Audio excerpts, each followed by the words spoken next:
Rebel Moon 2, The Scargiver. Got a chance to see it. Let's talk about it right now.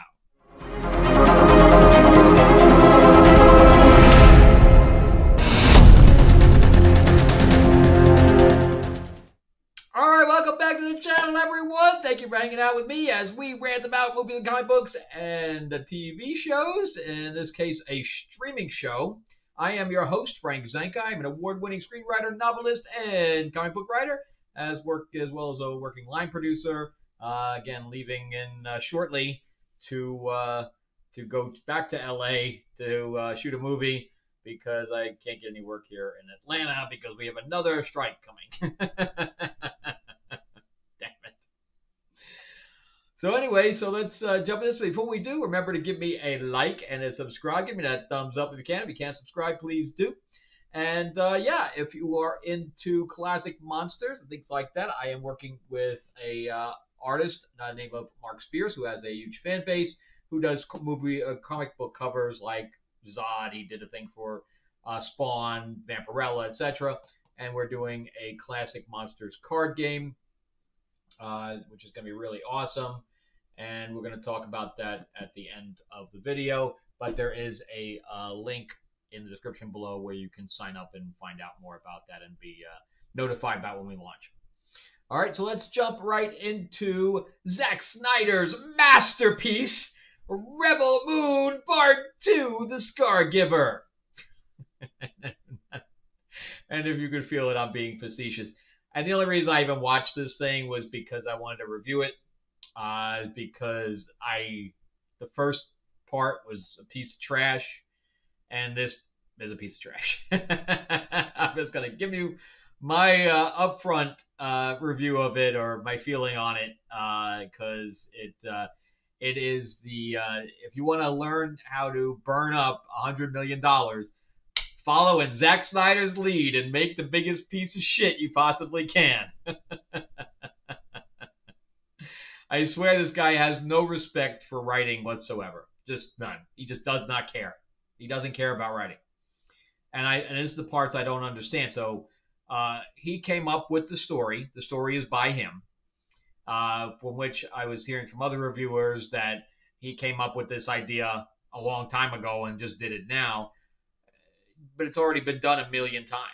So why would you put it in a drawer, take it out, and say, you know what? I know this has been done a million times, but now I can get the money to do it myself and make it worse. I don't know what's going on. Yeah, so he hired writers that actually have some decent stuff behind them, as far as credits are concerned. And then all I can think of is that they handed him a script and he rewrote it. That's the only thing I can think of, because they did John Wick 4, Atomic Blonde. Shea Hatton is one of them. And I still can't understand why they would even put their name on this. If I was them, I'd take my name off of this. He's the one that's done other work with Zack Snyder, like Army of Dead and Army of Thieves. But he also did Day Shift, which it was humorous.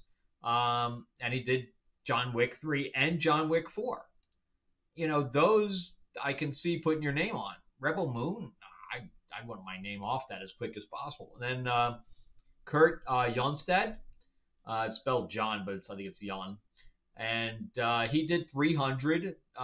He's the one who did Atomic Blonde. 300 Rise of an Empire, which was not as good as the original 300, but nobody can fault 300. That was a good movie. Atomic Blonde was also a good movie. Was it written well? I don't know, but it was. These are all action films, of course, with very limited amount of plot.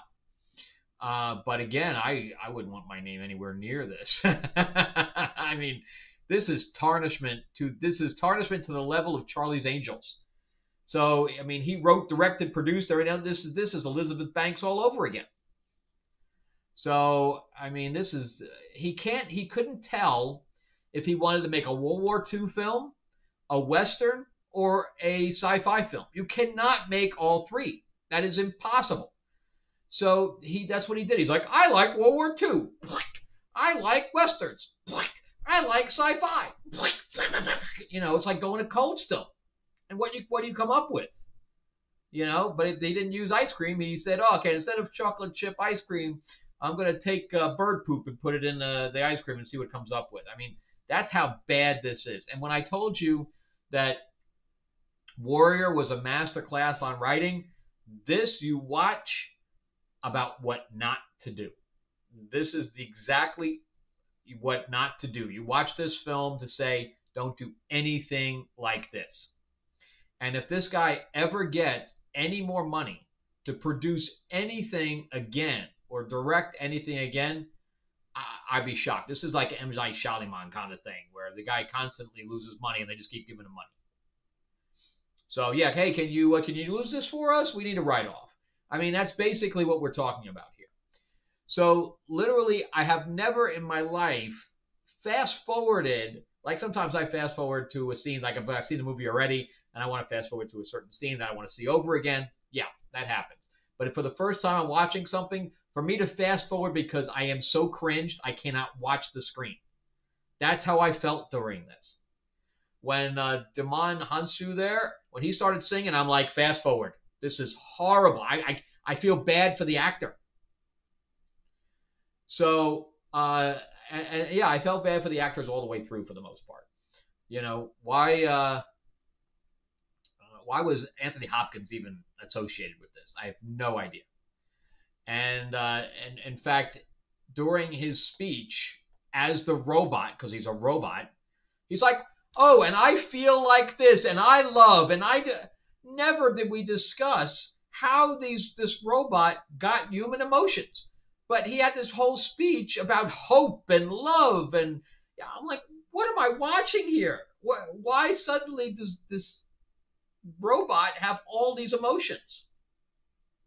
It makes no sense. None of it made any sense. Sofia Boutella, I mean, this is not, or Boutella, this is not going to be anything for her. It's not going to be any kind of calling card for her whatsoever. And then this goes to show you also, let me talk about the writing here for just a second more. Because again, I'm looking at this from a filmmaker's point of view.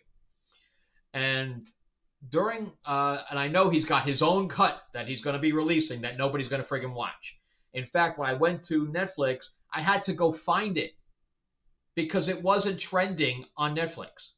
So Netflix put $100 million into this thing, and it's not even trending. It's a piece of garbage for them.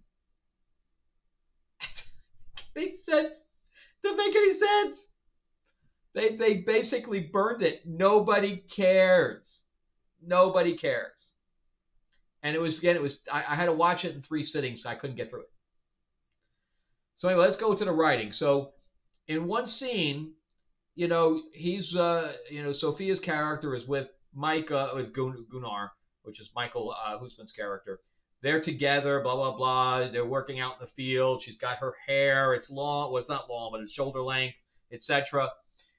Then they go to battle, and all of a sudden her hair is cut into this mohawk. They don't even show it. And they had him shave to go to war. Why would you shave to go to war? It makes no sense. But on the writing side, because she hates her militaristic past, right? Because, and I'm going to go into spoilers here, not that there is any, because she got involved with these insurgents and she ended up assassinating the princess, and she had this military haircut, this mohawk.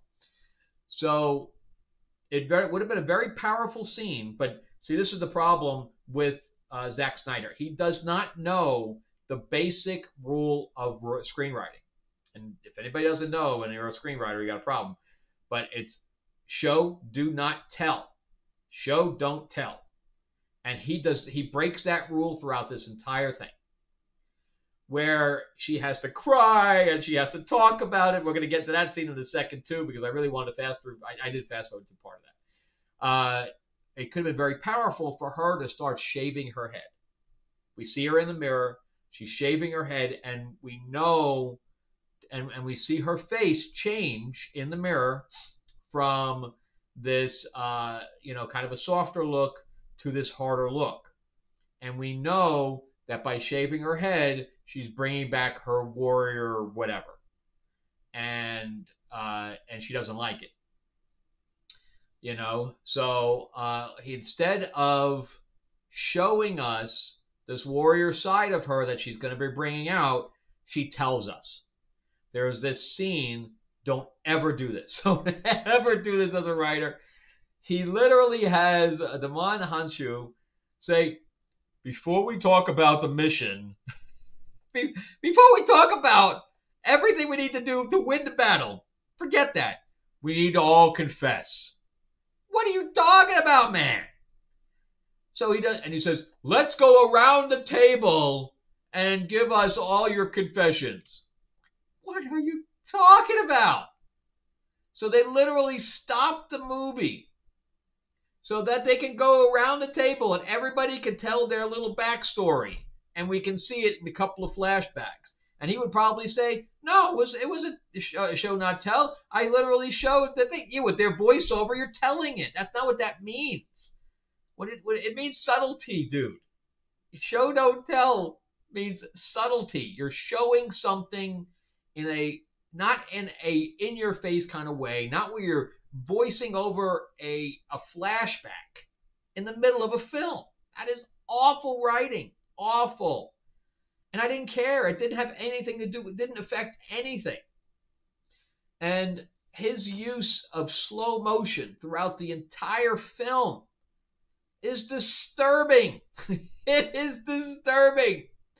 You know, if you make fun of J.J. Abrams with his lens flares, you have to make fun of Zack Snyder with his slow-mo.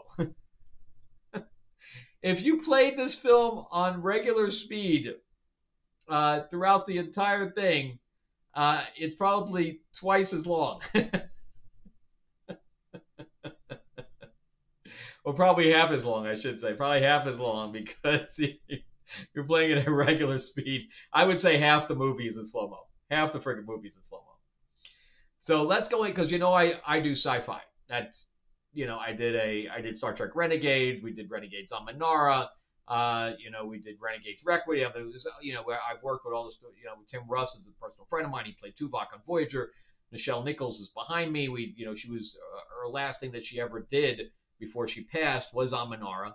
And so, sci-fi is kind of my thing.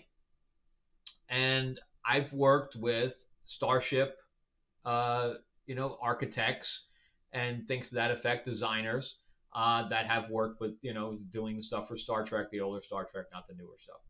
And, I've worked with them. I've worked with one of my buddies, started out working for Roger Corman for props and design work. He's worked on Transformers. He's worked on Force Awakens. He did all the guns and everything else for Serenity, all that stuff. And what made Star Wars what it was that the design work was completely different than anything we'd ever seen, because the ships didn't look like just metal. I mean, everything had this archway around it with the lights embedded in them. The Cloud City freezing chamber is an iconic look. All the guns had their specific look that was, almost, Buck Rogers / Gordon kind of way, but just slightly changed. And, everything was very intricately thought out and designed. Where here you have $100 million to play with, and you do nothing out of the ordinary. Nothing. Your costumes are completely uninspired. They literally look like SS Stormtrooper Nazi costumes. And then when you're on the planet, they have no technology whatsoever. They know that technology exists, that on the entire planet, they have never gone through an industrial revolution, even though everywhere else around them has huge amounts of technology. I mean, they have they put the wheat and the straw on top of this floating device, but they're still using scythes to cut down the thing. They don't have any kind of mechanization whatsoever. I find that's just stupid. They're using horses. I mean, the horses don't even look like alien horses.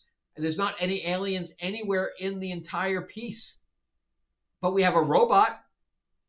So technology is even on the planet at this point. where the robot could probably design something for them. But no, he keeps it like a Western. So there we have a planet that looks like a Western. The guns look completely normal. Like they didn't even try to design something new. Just nothing. And then they had one pit where the guy Ed Skreins guy, the head Nazi guy, all they took was those tubes with a light in it, a transferring light. I mean, literally, you could buy that at friggin' Amazon. They didn't even try to do something.